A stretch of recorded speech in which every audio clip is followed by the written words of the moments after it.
Judging the book by its cover, what a surprise. Now, the new Spider-Man animated series still only has 2 weeks away from releasing its first episode, and already there's a ton of backlash around the whole cartoon. And seeing as there hasn't been a full episode as of yet, I do feel like a lot of the hate is unwarranted. Now, don't get me wrong, I do have plenty of concerns about this animated series myself. However, a lot of people are making it out like this animated series is pretty much Spider-Man's equivalent of Teen Titans Go. And I feel like a lot of people aren't giving this show a chance, and are only really judging this show based on some of the clips that we've seen already. And most times out of 10, clips don't often do their own products justice. Now, one of the main complaints I keep hearing about is the overall animation and that it looks rather basic.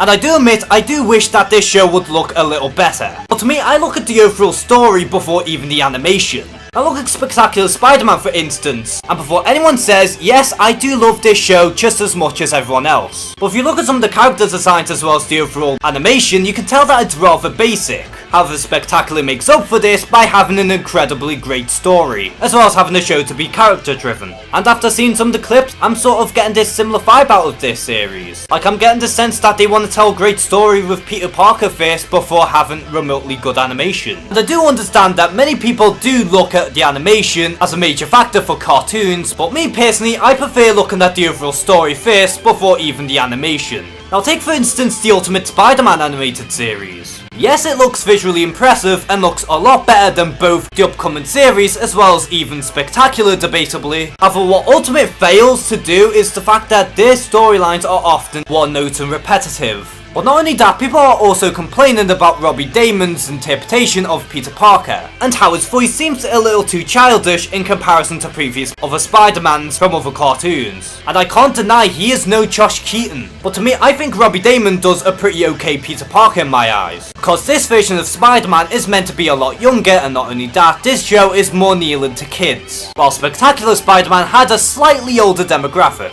And then there's also a huge criticism in that this show is going to cram too many things in the table, such as Miles Morales, Spider-Girl, Spider-Gwen, Sinister Six, Venom, Spider-Island, Superior Spider-Man, and even his origin, which is all apparently going to be crammed into one season. And I will admit that this is quite possibly my main concern for the series. However, I do have a feeling that this series will have multiple arcs that will be spread out throughout each season. Like maybe 3 episodes for Venom, or maybe even 3 episodes for the Sinister Six, and so on and so forth. And of course we have the main criticism that this show keeps getting, which is pretty commonplace when it comes down to every iteration of Spider-Man, or any franchise for that matter. And that is of course comparing this cartoon to other previous Spider-Man cartoons. People are saying it looks worse than Ultimate Spider-Man, which I do agree stylistically at least. However, that show was written poorly up until the 4th season. People are saying it's going to be worse than Spectacular Spider-Man, despite the fact that this show is up there with Batman the Animated Series. And still to this day, everyone keeps saying, bring back Spectacular Spider-Man. And as much as I'd love this, unfortunately, it's not going to happen.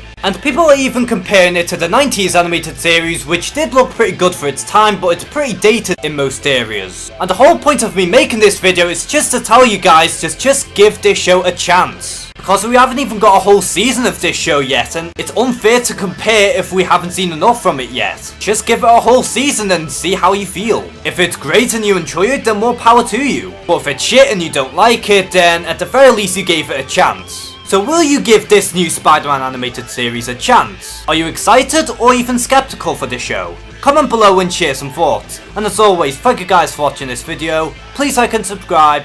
Take care and have a good one.